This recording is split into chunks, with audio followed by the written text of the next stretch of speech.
Welcome to episode 31 of the International Web Effectiveness Podcast, where Bill Hunt and I, Bill Scully, focus on the strategies and techniques necessary to improve your web presence and manage your global websites. In episode 30, we discussed our recent trip to New York City for the Google Search Central event. In this episode, we're going to talk about AI overviews, hallucinations, and how they're even making up URLs that go to 404 pages. Hey, Bill, how's it going? Good. And you? Good. So there's been a lot of information that's come out recently about the ways AI search is getting things wrong. I saw a post from Barry Schwartz about a new study on Search Engine Roundtable about AI search engines are confidently strong and wrong too often. You also have an article you want to talk about. You want to tell us about that? Yeah. There's two. I think one is the same one you're referring to. One was done by the Columbia Journalism Review. Yep. And then they found that citation. Where does it come from? Who is it that gave you this answer? And it found the majority of the time that they weren't giving either who it came from or it was unsure where the answer came from. So they argue that it's not just a transparency, but trust, credit, and potential revenue loss for these publishers. And then also there seemed to be giving headlines and attributing them to the wrong people. In some cases, people that had never even published them. And so this ties in with one of the things that was talked about at the Search Central Live, where people were complaining about the wrong phone numbers and the wrong company address and other whole host of company information and on Google's side. And then the argument that, hey, you have, with the Google business profile, you should be able to validate this. So that was two references to this. And then the third one was Dixon Jones wrote an article from his new solution called YK that was doing something that's very problematic for search people. Not only were the hallucinations that he was seeing, not only were they sort of fabricating things, but they were making up URLs and URLs that didn't exist. And he gives an example from, that they found for IKEA where it was talking about chairs and things like that. And it put in a link to a chairs page that returns a 404 error. And I forget the actual number of how many errors they found, but it was pretty significant that when there was a citation, that the citation itself referenced did not exist. And it wasn't like it was there and now it's not. It just never existed to begin with. And I think this creates things, and he actually Dixon makes this really cool soundbite that he says, you can't patch hallucinations out of LLMs, meaning you can't go in and say, yeah, here's the right answer. It's actually baked into how they work. And so if they're giving a citation, it's the same problem that the publishers came across is incorrect citation, not citating it, miscitation. Those are real problems. And I think it creates a whole avenue of problems for, businesses, beyond the fact that the wrong phone number is given, the wrong executive. I get spam. I probably get 1,000 spam a week of people think that I'm, a senior executive at JP Hunt Trucking Company wanting to give me a I don't know where they come up with $600,000 loan, but it's I get 1,000 of them. So, again, it's the wrong stuff. One that we were talking about before we started recording was an Australian guy that was going to go to Chile, went to ChatGPT, did a query, as an Australian citizen, do I need a visa for Chile? And ChatGPT says, no, you don't. You can go there for 90 days. And he shows up at the airport and the airport's like, dude, you're not flying unless you have a visa. And I don't think they had an e-visa. So which means, okay, he's not flying today. And that's not a cheap flight to not make. And so again, whose fault is that? Is it the AI's answer fault? Is it his fault for, maybe not going to the source? The irony is 90% of the responses to him posting this were, you should have Googled it, bro. And people Googled it and actually found that it was answering for Americans saying, no, you don't. And the reference was actually the US State Department, despite the explicit query that he was an Australian citizen. The answer was presented as if he was an American citizen.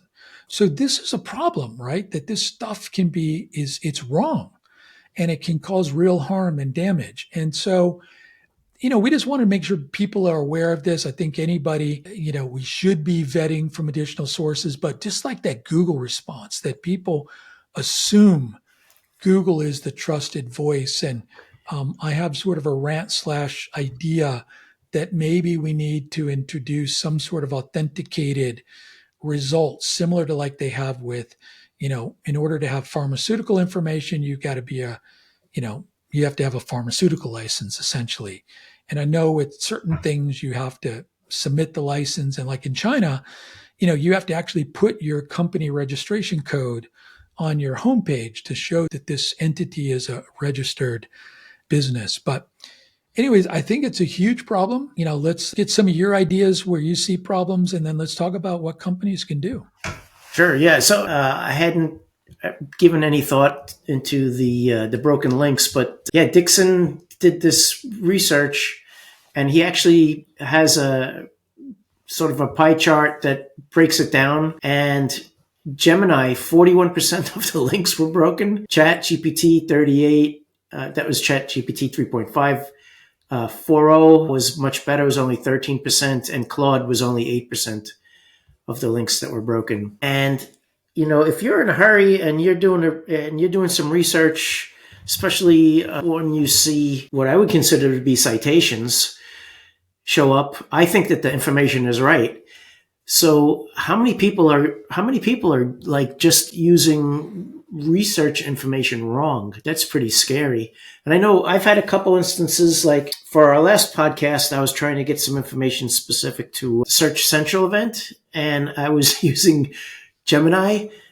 I asked it something to the effect like, in the most recent Search Central event in New York City, blah, blah, blah, blah, blah. And it came back and said, there is no information about Search Central in New York City. Yeah. And it's been like a week now since that's happened. But you go on to Grok, and Grok's got great information coming out of it, using its own information there. And it should be, because I think Lily Ray just posted on LinkedIn today or yesterday how basically that her recap of the event, like the next day, was in a couple of the engines. And I think it was the second day for one of the others. I don't remember her actual breakdown, but she was watching this. I wrote this and she wrote it.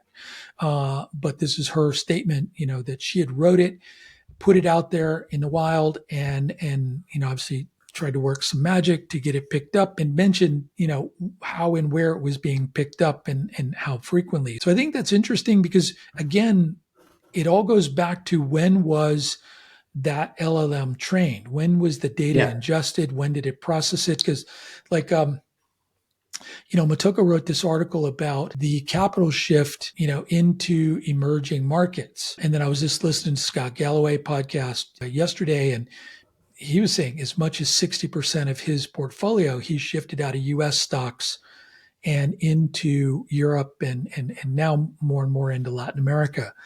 And so, I did similar, specifically with Europe, anticipating them spending more money. But the point of this was I asked the different chat engines about this, and most gave me an answer, hey, we don't really do well at giving you finance trends. And one specifically said the last input that I had was from like October 2024.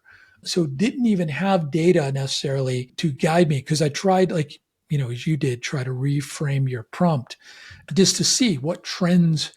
Now, if I feed it in, articles from a variety of financial sources, it was giving me some sort of directional advice. But that was interesting. Again, we're limited on when that. And I think this is one of the, the takeaways is, what do you see? And I think step 101 for businesses is, use some of these tools to see. I mean, again, we were telling people in our search and live event recommendations is, look at the SERP. Just simply look at it and see what's out there. Look at what comes back. We talked about in our answer engine VP discussion, does your company need an answer engine VP to manage your answer program. And we said, look and see, do these different queries about your business and see what's being presented. Then try to investigate where that came from.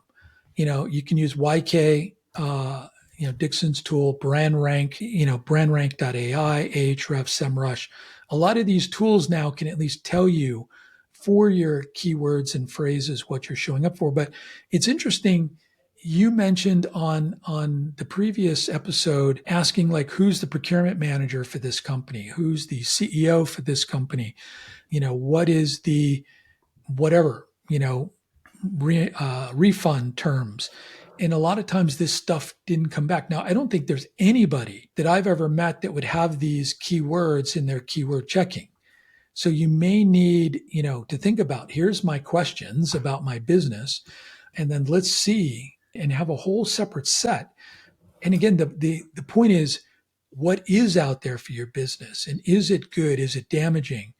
This goes back to the point of who owns your answers. I mean, even if you had that list and you pumped it into any of your SEO tools, it's not going to give you the answer. It's going to give you the ranking, and you can find out that you're ranking number 1 in the AIO, but you don't know what that answer is going to be. Right. And these LLMs are making shit up. I mean, there's so many examples coming out now in the last 2 weeks. I guess everybody's jumping on a bandwagon. Right. It's the pendulum has swung to the other side now, where before it was now we want to bash sliced bread. Now it stinks. But it is good. Change my thought here. I almost don't believe the AIOs anymore. I always have to verify. I was going to say it is good, but what I'm thinking of is I'm thinking of using it to have conversations. Using chat. I can't imagine how many people are just copying and pasting this stuff and building content and blindly. You could almost retrain. What is consensus? If people are if people are making, hundreds of similar pages with the wrong information. Yep. I mean, I can't tell you how many projects I've had, requests I've had from companies over the years, like with the, what is that thing that's on the right side?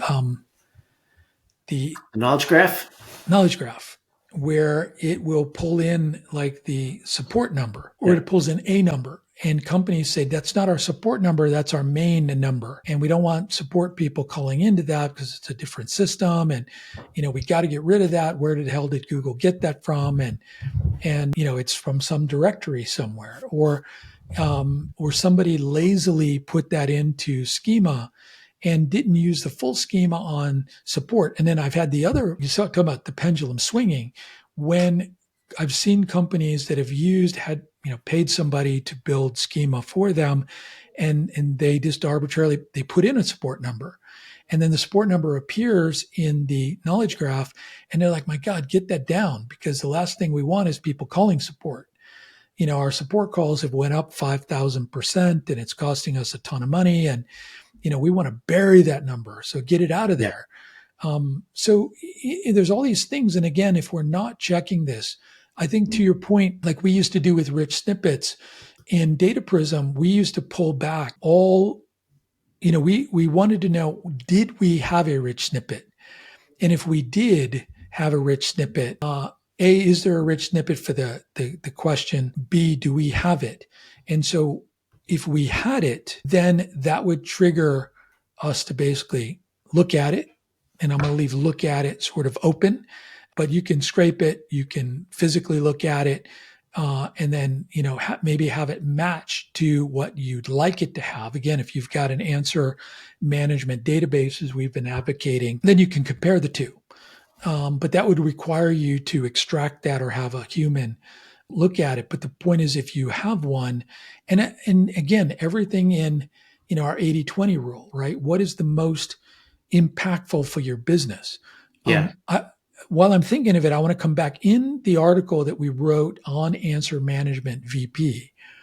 We gave an example because you and I were talking about these CO2 monitors, and the one that I ultimately bought, when I asked it, what's the best? And this is where I started seeing, it actually formulates a script to determine how do I define the best, etc. But if you read that article, mine wasn't on the list. And so I asked it, why wasn't mine on the list?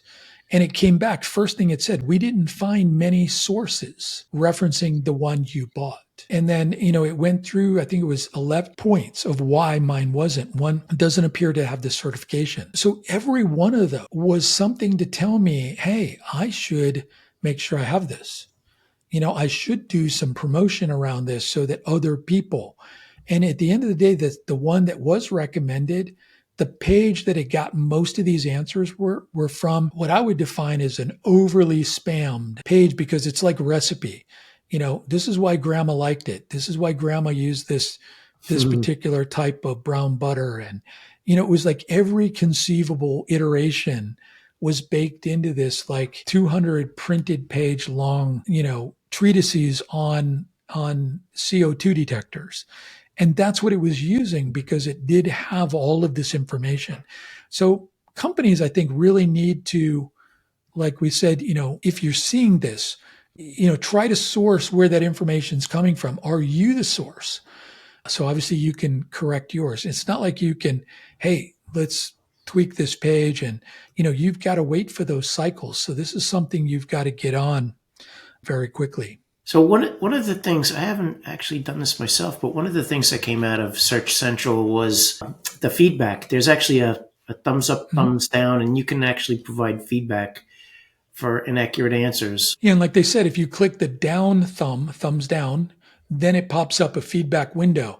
Now, this was a point I don't think we made this clearly in that podcast, but what Danny was saying, because, okay, they told him I'm on social media, and he said he sent it to the people. But what he said is the reason that feedback, the thumbs down or thumbs up, is so valuable is every one of the thumbs down and your comments are put into a database. And so if for certain answers in certain context, like he was saying, it's like everything, right? If all of a sudden maybe not all of a sudden, if they see an increase in negatives about certain things, then that's going to flag somebody to review this, either the logic on how it's produced, maybe not this individual entry, but in aggregate.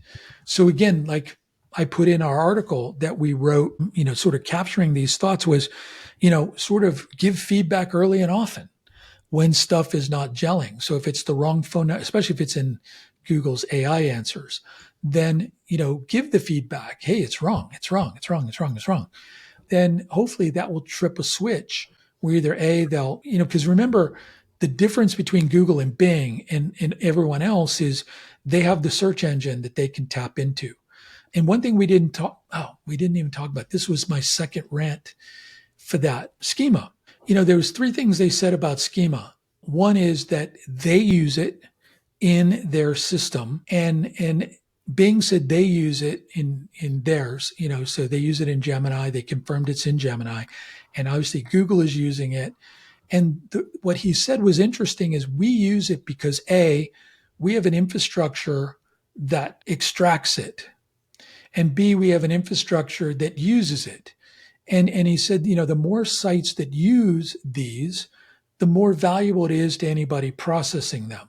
And he went on to say what we've been advocating, if it's in the left rail of Search Console, if there's a schema element that's reported on, you better believe they're using it. Like he said, if we're telling you in our help document and in Search Console that we use it, we use it. Yeah. Right. So, and like he gave an example in shopping around price. They get a lot of criticism when the price is wrong. Well, if they're taking that out of your schema where your system has put a price in a wrapper that says this is the price and it's in US dollars, they're going to use that over something they scraped from somewhere else. Yeah. So again, do your part to make sure what's out there is correct, at least within your platform. Yeah. So, I think of these things like a lawyer. I'm assuming that the schema is coming back as reg, right? It's not the LLM scrapers are not scraping the schema. The LLM scrapers are not. And right. Because I figured it's code. It would be expensive extract that out of the code? Well, let's play both sides of this, right? Okay. So in the article, I address this specifically. So like I said, there was a soundbite that I took away from that event, and it is computationally more efficient. Yeah. He said, so remember, okay, I'm going to write this as a separate article because I'm really passionate about this. So Google uses schema. And Google uses schema both in Google proper and in Gemini. And the reason they use it, and he didn't say how they use it, is it's computationally efficient and it's more accurate than them trying to determine what that is. So again, remember, Google's got two pieces of an equation. They've got all this search stuff. And, if you think about how search works at a fundamental level, every topic is tokenized and there's variables we can put against it. So again, thinking it from a developer, especially a database developer, I've got an entity and now I've got a validation point. I can tie those, I can bind those. And if I'm using through my RAG, I'm using those things and I'm bringing them in to validate and tie into my LLM, that works for Google and Bing. Yeah. It doesn't work for anybody else. So you nailed it. The opposite is true. Exactly as you started saying before I cut you off, for ChatGPT, Perplexity, or anybody else, it is not computationally efficient for them to use schema, to scrape schema, when they already have a model that's highly efficient at deduction, at inferring this meaning. So it is counterproductive. This is why we have this. What drives me insane about our industry is because somebody says this and there's like three people that, these are like white hat purists. They can't see any gray. And they're like, it's an LLM, damn it. They never will, should never, and haven't ever looked at your schema. That's totally a true statement. But because ChatGPT doesn't mean nobody else does. And the fact that if you get any, and what I put in the article was, if you get any business value at all from the Google and from Bing, use schema. Because I've had people ask me, Bill, should we be using schema since LLMs don't use it? And my answer is, do you get any value from Google? If you do, and it's on the left rail of Google Search Console, use that schema. Like FAQ schema. Yeah. What's a better way to validate an answer of something? Think of it from Google's perspective, right? I've got a question. I've got an answer. Here's a business. It's about that business. They vetted this. Now I can compare that to all the other stuff that's out there. And then you used the word earlier, consensus. Yeah. Is the consensus that this is the right answer? And let me add another variable to the logic. Is it from the source? This is about blue widgets from Acme. And if Acme is giving you a factoid, a statement that it's X, Y, and Z, then it's probably more accurate, especially if it's wrapped in schema, than something I've extracted from Joe Bob's blog or some reviewer that said it. So again, in a Google Bing perspective, I think it adds a lot of value. And let's do it. And what we advocate in an answer management program is doing that tagging, setting those things as part of that management program, because we do advocate for creating modules or blocks, or I think that's what the cool kids on the CMS side call it, is blocks and blobs, where we can insert this into our web page. So, if we've got a QA block or an FAQ block that we've built as part of our answers program, we can insert that. Because think of things, people looking for temperature ranges, links, pricing.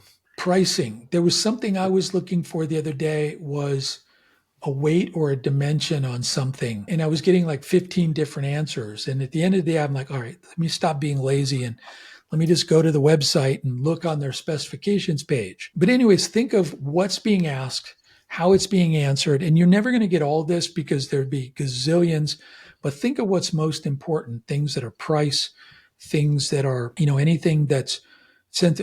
Do you need to go out and tell people who's your procurement manager? Probably not, because they're going to get spammed like crazy. But should you have your support number? That probably makes sense. Should you have other key things about your business? Yes, that makes sense. And like I said, that I really like this idea of, for my products, seeing if I'm in the consideration set and then asking the magical question, why isn't this product in a consideration set? And looking for places where we're missing. And again, the context of this was where things are wrong. Try to find where the source is, and if possible, get that corrected at the source. Now, if content's been created or made up about your business, they're probably not going to change it, because especially if they're benefiting from that, for being the source of truth for that information, maybe if you're a better source of truth for it. I want to try to find some examples of what I mean by that. Like one comes to mind, is there gluten in vodka? So from a scientific standpoint, the answer is no, because it's removed during the distillation process. Is there gluten in the wheat that's used to make it? Yes. And then legal will typically not allow you to put that, because the idea that, I don't know, gluten may waft in while it's being bottled and so one person in again, 100,000 might have gluten because in the factory there was gluten was in the air. Yeah. Right. And it's just like peanuts. If you're like 20 miles from a peanut, packaging company, you have to say that it was in the area of peanuts. So, not dinging that, not critical of that in any way. I'm just saying that that's how legal starts to think. And so somebody else that's not operating under those constraints will gladly say, no, it's not. And they get the top ranking, and it's sort of, Joe Bob's answer for everything.com. And, they're able to say this. So again, I think, is that going to break your business? No. But is it going to change hearts and minds? Possibly. So, create your 80-20 rule of things you need to know. Do you know them? And then I think really, we need to frame this as an argument. And I think, Bill, you alluded to this. If people just sort of glance at something, assuming that, especially if it's a Google answer, there's a reasonable expectation. And I want to see if there's been any court challenges of this reasonable expectation that answer is accurate. That when people are skimming this, can they get answers that you've provided or somebody's provided on your behalf that aren't accurate? And how do we get more controls over this? Do we then put out more information? Do we structure it? Because I'm always fascinated in the B2B space, how relegated to the bowels of the organization some of this stuff is, like specification pages. They're always the 5th tab deep on products. And, I'm doing an epiphany that I had with a large manufacturer, where we found that while this is stuff that people ask, the process to produce that and put it on the web was relegated to the lowest rung of priority, even though we could demonstrate that it was some of the most important information people wanted. The creative team didn't think of that way. Anyways, trying to do this, I think the word that we want to make sure we use in trying to do this is trust. Like you said, you never trust any of these. You go and try to verify from a secondary source. But really, I think trust is the new currency. Now that everybody's been on the bandwagon of finding hallucinations and errors, I think it's going to surface that more. It's really interesting. I don't know, 4 years ago, if you ranked number 1 in Google, you were trusted as the leader. You could have been a mom and pop shop, Bodunk, Iowa. But if you ranked number 1 in Google, you were seen as the authority. Right. I think today, if you did I'm sure someone's done this, but I'm guessing most people in search don't trust search. A majority of people in marketing don't trust search. I don't know what, my wife would think, but she shouldn't trust it. And it's just all these things like, we talked about this offline, this idea that I'm trying to float, that some things should have a level of authentication, to them. Like my whole rant on this is about, sort of visas, that especially if it's a high, if it's an expensive visa or a visa that requires a little more paperwork than normal. I mean, this hundreds of companies come out of the woodwork to offer you their services for helping you with that process. What's interesting is I did this comparison, like Japan. There is no visa for the most part necessary for Japan. So there is absolutely no paid search. And on the first page, there was no paid vendor because there's no money to be made. Like Japan is a new, you have to fill out this like we have in the US, the pre-entry form. Okay. There's a couple people trying to sort of, help you with that. But because there's no visa, there's no revenue in it. So there's nobody buying the search ads. But this new like entry permit thing for the UK, there's 4 paid ads. They have imagery that looks just like the UK government. We talked about this too on a previous episode that, nobody's vetting this. And again, it looks a little too much like it. Somebody should have flagged these. And so anyways.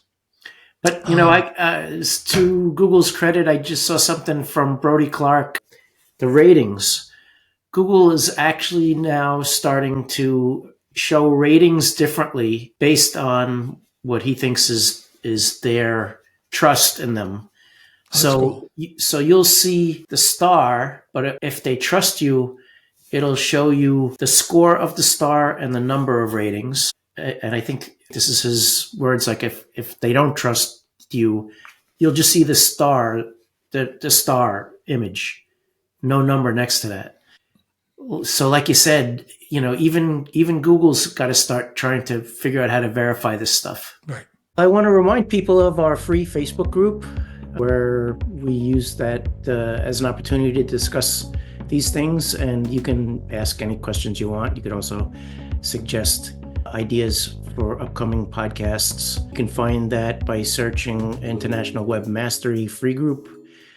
And it's easy yet hard, because I know when my son was at TripAdvisor, I know they gave a couple public statements and hinted to some of the ways that they could ferret out, sort of architectured reviews, manufactured reviews and stuff like that, that there was, I don't know if they ever patented it, but maybe they did ways to, identify fake reviews, and because there was a whole set of things that you'd expect. So, Google's got some serious brain power.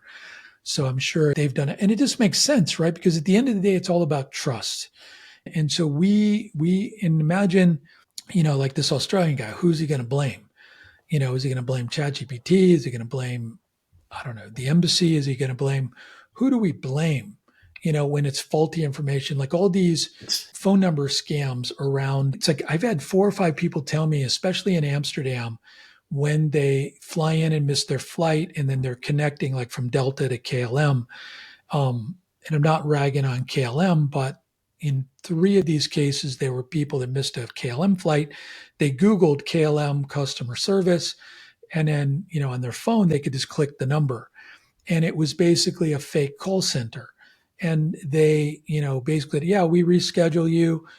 Here's your flight details. Give us your credit card because it's like, $800 more. And it's like, well, wait a minute. You were late, so why am I paying? Well, do you want to be there or not? And they're like, yeah, shit, I got to get there. I'm speaking at a conference. So they pay and then go to the counter, and it's like, no, you're not on this flight, and it's a total scam. So the point was, in every one of these cases, they were blaming both Google for getting the spammer's number, and they were blaming, the airlines, because the airlines didn't do a good job of getting their number there. The airlines basically like, look at your ticket, go to customer service desk. In my case, I know the number because it's a custom number for my particular elite status. It's on my card. I would never trust a phone number, on Google, unless it's in my business. I'm a little more likely to do it. But again, it's trust. This is all about trust. And I think, we need to start thinking about this in our program. Before we wrap up, I know we were trying to keep this one a little quick because we can only beat it to death so much. The second part of this equation is, I want to talk about some tips like what Dixon was talking about with incorrect URLs. Now, we can't do anything with the miscitation. Like if Bill Scully writes it and they give credit to Bill Hunt, we can't do much about that other than go to the source or try to get that corrected. But if it's, like in the Dixon pulls out a specific case where this hallucination, it gave an answer and it gave a link to IKEA that was /chairs. And then when you click it, you get a 404 error. One we can talk about, and this is one of the web effectiveness tactics that I think everybody should be looking at, is common 404s that should have a redirect in place. But the one thing I recommend is look and see 404s coming from chatbots. Now, you won't get them from Google because Google doesn't differentiate between if it came from AI answers or not. Another reason why we want to get the query, or at least that. But for all the others, you can look at the referral that referred you to a 404 page. And if there's a bunch of them, I suspect now, because everybody and their brother's clicking this chairs page at IKEA, that maybe they want to change that to their armchair page. Sofas and armchairs is their category page. We can talk about that logic later, but they're IKEA and they have a shit ton of data to make these decisions. But look at this and see, are they referring to the wrong page? Now, maybe it was an article that you wrote a couple years ago. You killed it without a proper redirect, but it's because it's in their training data. They're still referring to it. So look at that. I think this is an interesting nuance. And as the proliferation of these goes live, and I think, Bill, we probably should think about this from site migrations, content. Yeah. So one of the things I've done is, for all my accounts, actually, it's a Looker Studio report where I just changed the account, is a 404 error report from GA4. I look at it, monthly, and anything that's got, more than 6 or 7, I'll basically put redirects in, assuming that you're going to get 6 or 7 over every month over the year. But that's the cheap man's way to do it. But yeah, you had some really cool ideas on how to solve that problem. We can talk about in a future episode. Yep, perfect. But yeah, I think that's another problem people are facing. And so yeah, I think if we think about this, the problem's real. It's impacting trust. It's impacting confidence. It's impacting your business. Could be sending people to the wrong place. Could be giving the wrong credit to the wrong people. We need to understand, again, focus on those that are higher in the funnel, more mission critical, more revenue centric. And again, listen to the episode and some of the things we've written about answer management and see if that might be a way to integrate it. But it's a real problem. It's getting some attention now. So before your boss knocks on your door and wants to know what we're doing about it, definitely think about it. If you need any assistance with this is an area that Bill and I are really starting to build a specialty in around this answer management program. This is just another piece of it. Reach out, let us know, ask us questions in our Facebook group. And if there's anything you want us to drill down in, let us know. But Bill, let me pass it back to you. Any other thoughts you have and recommendations or next steps? So I would say use generative AI as a starting point for writing. Don't copy and paste that stuff without verifying your sources and cross-checking the links. I really like this idea of VP of answers. Someone needs to make a list and check that your answers are in there. And then as we're talking about with this topic, make sure that they're correct in the AI overviews. But yeah, hallucinations are a big thing. People are finding them more and more. I think there was a stat from Search Engine Land that was like up to 28% could be wrong, which is scary. It's very scary. And the Dixon data was pretty. 5 months ago, I would have said, it's probably 3%. But yeah, the answers have become so convincing. Like if they're wrong, it's almost like a lie they're wrong. They're so close. Yeah. I like that. Cool. Yeah, it's almost a lie that they're wrong. Yeah. All right. So I think that's a wrap. What do you think? Sound like a wrap? Yeah. All right. Thanks, Bill. Talk to you soon. Yep. Bye, everyone. We hope you're finding value in our conversations. If you're enjoying the show, we'd really appreciate it if you'd take a moment to rate and review the podcast on your favorite platform. Also, we want to hear from you on social media. Please go to Facebook, LinkedIn, X, do a search for International Web Mastery, and tell us what you think. Hey, this is Bill Scully. I just wanted to let you know that we have a free training course called Demystifying Href Lang. It includes 6 modules and is over an hour long with a quiz at the end of each module. You can find it at internationalwebmastery.com. Hope to see you there.